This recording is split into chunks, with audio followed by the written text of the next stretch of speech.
Welcome to another edition of Cheers to Careers. I'm Steve Ridinghouse, the Career Outreach Coordinator at the School of Journalism and Mass Communications at KU. Hello, we are back for another episode of Cheers to Careers. I'm Steve Ridinghouse, the Career and Outreach Coordinator for the KU School of Journalism and Mass Communications. Today we are joined by J School alum Erin McDaniel. She's the Communications Director for the City of Newton. Welcome, Erin. Hi, thanks for having me. I know we overlapped quite a few years ago at the Lawrence Center World, and I know after that time, you spent some time at the Wichita Eagle, and now I find it hard to believe 20 years in your current role in Newton. How have the 20 years gone by so quickly? Yeah, it's amazing. It's been 20 years. It's a very different position from when I first started here at the city. Back then in 2005, we didn't have any social media, for example. Right. And now social media takes up a huge amount of our time in communications with the public. So was that a smooth transition? I mean, I know I started out in newspapers and then I did PR for 10 years. Is there a lot of overlapping skills between the two?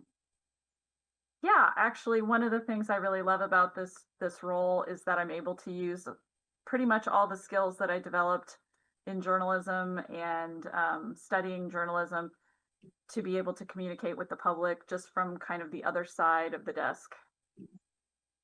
And I see you still do kind of a lot of writing, of course, the content management. You mentioned the social media and some design work. Are you doing a little bit of that like every day, or are there certain days where you focus more on the writing, certain days more on the content management, or how do you kind of balance all that? Mm-hmm. Yeah, there's a lot of variety in the job that I have. That's one of the things I really love about it. And so, especially I'm at the City of Newton. We are a small community, and so we have a small staff. So I get to do a little bit of everything. And every day is different. I'm always learning about new things. There's always new issues that come up. And even after 20 years, I'm still learning different things about local government and how to communicate in new ways. You talked about, social media wasn't a thing when you started that. And I remember when I was at Baker University, I was thinking I was there, 3 years, 05 to 08, and then social media, like, hey, that's the next big thing. Were you hesitant to use social media? Because I know with my journalism background, I was kind of thinking the worst case scenario. And it's like, you mean to tell me we're going to get our content out there? People can kind of critique you in real time. I mean, did you have some concerns early on about social media? Yeah, I would say I was a slow adopter, maybe. I was a little bit skeptical. It felt like something for kids, when Facebook first came out, and we didn't, I think, start our Facebook page here at the city until 2008. Okay. And it was slow at first. I mean, even then, back then, when we did jump in, it's a very different landscape than it is now. And how big is your team that you work with? I just have one employee here at the city, and that's a fairly new occurrence. For most of that 20 years, I was a one-woman show. So it's been really nice to add someone and be able to take some of those projects off my plate and be able to focus on, some bigger picture strategy and that kind of thing. And what's kind of the primary focus of your staff member? Do they have a certain thing they really focus on, or are they kind of multitasking as well? Well, a little bit about multitasking as well, but the primary focus for her is social media content creation and community outreach. So she plans a lot of our smaller events and outreach activities where we get out in the community and try to interact with the public. And I think you do some interaction with the public as well. I know I've seen you win a couple of community awards recently, and I think you had a great comment about how you love what you do, the positive impact you make.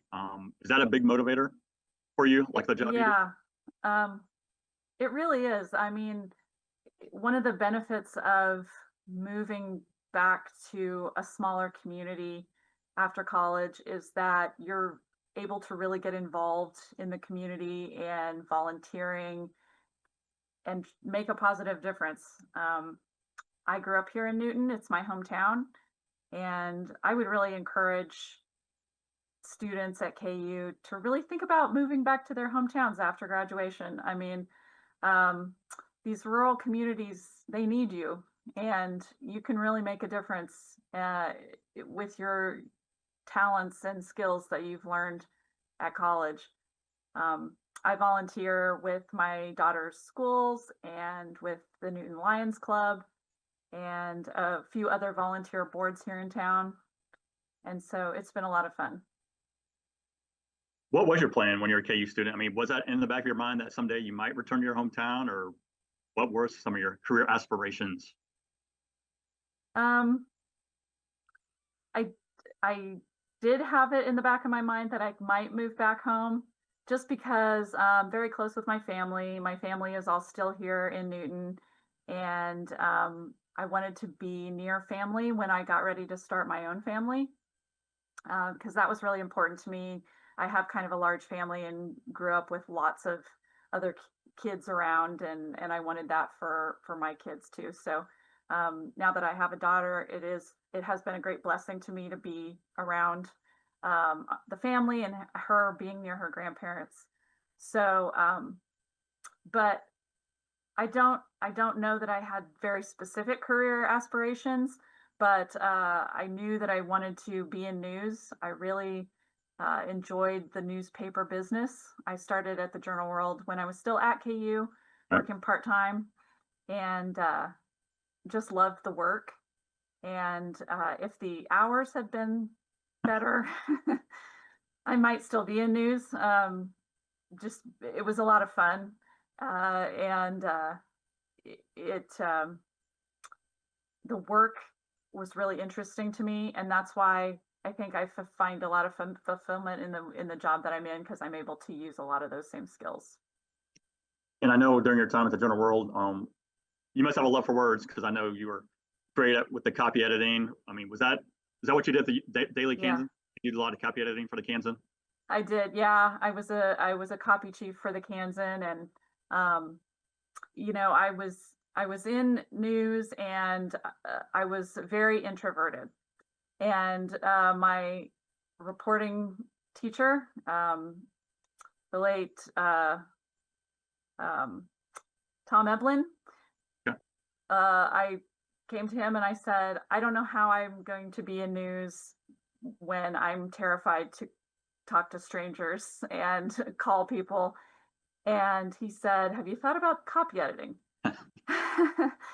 And I was always very good with words, as you say. I was good with grammar, and was a voracious reader, and so copy editing just really fit well for me at that time, and really enjoyed being able to shape the newspaper each day on the copy desk.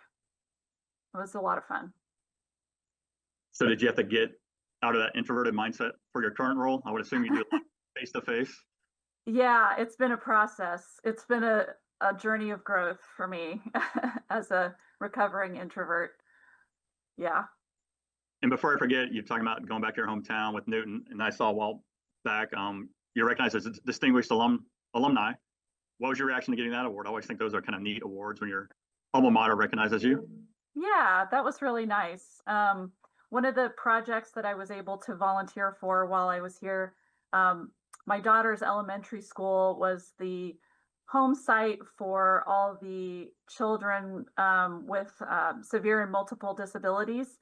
And we did a big fundraising campaign for the school to build the community's first inclusive playground. Oh, nice. So that all the kids who use mobility devices and things would be able to go out and play on the playground structures with their friends. And so we did a big campaign. I wrote a bunch of grants, and we were able to open up that playground a couple of years ago. And because of that project, I was nominated for that Distinguished Alumni Award. So that was really nice. Yeah, I can appreciate that. I have a daughter who uses the wheelchair. So yeah, we're always, I mean, she's now in her mid-20s. But yeah, I remember checking out the playgrounds, and that was always a big deal, trying to make sure we did have the accessibility.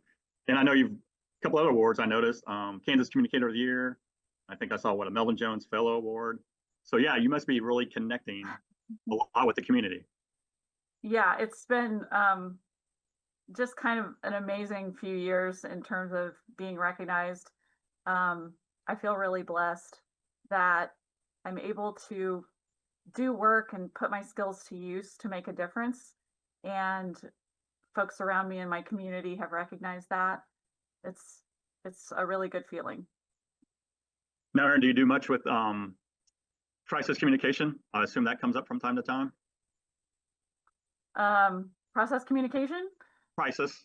crisis communication. Yeah, Oh crisis. yes, yes. I am the public information officer for the city of Newton, and so we have to stay up to date on trainings and exercises to make sure we're ready if we have weather events or disasters or criminal events of some sort. God forbid that would come to our community, that we're ready to respond and keep the community informed about what they need to know in a crisis. And Erin, for events like that, are you in constant like training and preparation with the school district and other entities in Newton? Yeah, we have really good collaboration in our community. So the cities, the school district, the county, our law enforcement and emergency responders, we all train together for various scenarios. And another thing I noticed, I was intrigued by you're a certified public manager. Is that right? That's right. Yeah. What was involved in that process? Well, so yeah, the Certified Public Manager program through KU is a really excellent program. I recommend it to anybody in public service. I learned a lot, and it's a really quality program for learning more about how to manage people better, how to manage departments in public service. Really worthwhile program. And how many years into your role did you decide to pursue that certification?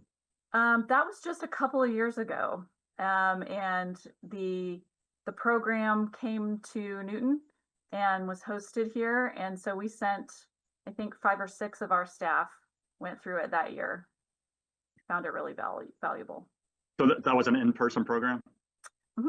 Yeah, Nice. there's a couple of, I think each year they host a Wichita area and a Kansas City area cohort, and as well as an online cohort.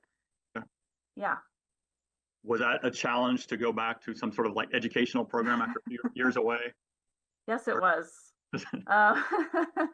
I'm always so impressed with my peers who go back to school and get advanced degrees, years later. I was not someone who necessarily wanted to pursue a graduate degree.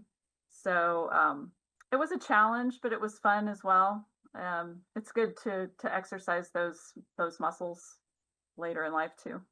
Yeah, I was in my mid-40s when I got my master's, and yeah, that was a little bit of adjustment. And my daughter at the time, I think, was 16, so I thought, it might be a good time. So she saw that, and she's now just getting her master's from KU. So I bet your daughter's watching you too. So keep that in mind.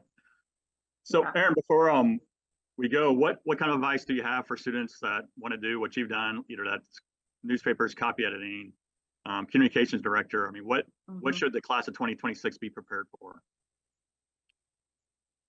I feel like journalism prepares you in so many ways for the skills you're going to need in the workforce. I had always intended to stay in news, and even though I didn't, I feel like having that journalism degree was the perfect thing for me. When I first applied for my job, I didn't even know that local governments had communications staff. I'd never heard of a public information officer. I just knew that in the job listing, they wanted someone with media experience. So I thought, okay, here's a job that I can do that will be a stable career, maybe a little bit more stable than news, that will have regular hours. And so that's why I decided to try it out. And it, to me, has been the perfect fit. I really love public service. And one of the things I loved about news was I felt like I was doing something for the public good, that journalism supports democracy and, the good of the community. And I feel like I can still serve that role just from the other side of the desk. And going back to when you applied for your current role, was that pretty nerve wracking? I mean, did you have to think, well, how am I going to sell myself? Or were you pretty confident that, hey, I've got the skills that these can transfer? I was pretty confident in my writing and communications skills, my design skills, but I really knew nothing about local government. And that was one of the questions they asked me in the interview was, what do you know about the city and its services? And I said, well, I see people out filling potholes. And it just so happened that the public works director was on my interview panel, so she really liked that answer. So it was okay that I didn't know much. They took a chance on me, even though I was quite young at that time. And I've learned a lot about local government in the years since. Yeah, no, it sounds like you're doing some great work. And yeah, I think sometimes just growing in that position is very valuable as well. Okay, Yeah. So yeah, time for our fast five. Just some Okay. quick 5 questions. So I had an editor last week on the podcast, somebody you might know, John Taylor. So I asked him this question. John Taylor. I bet you had the same answer he did for his first question. Are you a fan of the Oxford comma? You know what? I've started to use it. Oh no. Don't tell. John Taylor. No, he was still no, big no for him. Yeah. Well, that's the thing about once you get out of news, the AP style doesn't have the stranglehold on you that Right. it did. So I'm gradually warming up to the Oxford comma. So one more copy editing question. What is that one copy editing peeve that you see people may make the same mistake over and over, and it's like, okay, not again? What's that one that you just kind of cringe when you see it in print or in website? There's certain punctuation, a spelling, or one that I really don't like is could of in of. People okay, say could of or should Oh, yeah. of instead of see that a lot. The should have, have. Yeah. I see that one sometimes. Yeah, that does slip in quite a bit. I know you do a lot with social media. What is kind of the best platform to communicate with Newton residents, or do you kind of mix it up on various platforms? Mm-hmm. We are very much a Facebook community. Facebook. We have never, it's somehow Twitter, X, Nextdoor, they've never really taken off for us. Facebook, unfortunately, is where it's at. Okay. I noticed on LinkedIn you have 22 skills listed. What skill or two are you most proud of? Oh gosh. I think strong writing is just always going to be a winner. We have so many examples of it just day to day here at the city where I still get asked to edit and help people with their writing all the time. I think you just cannot. Nice. It's just the basis of so much else. Oh. Design has also been a big part of my career. I did design at both newspapers, and I still do a lot of design work in terms of brochures and flyers and all the print pieces we put out at the city. I assume design, you're probably doing a lot now with InDesign, right? Mm-hmm. Okay. Was that a pretty good skill to pick up? After using Quark for all those years? Yes. Well, and we used something else at the Eagle. Oh, did you? Yeah. So it's each software has its own little flavor, but yes, it's a great skill to have is InDesign. Awesome.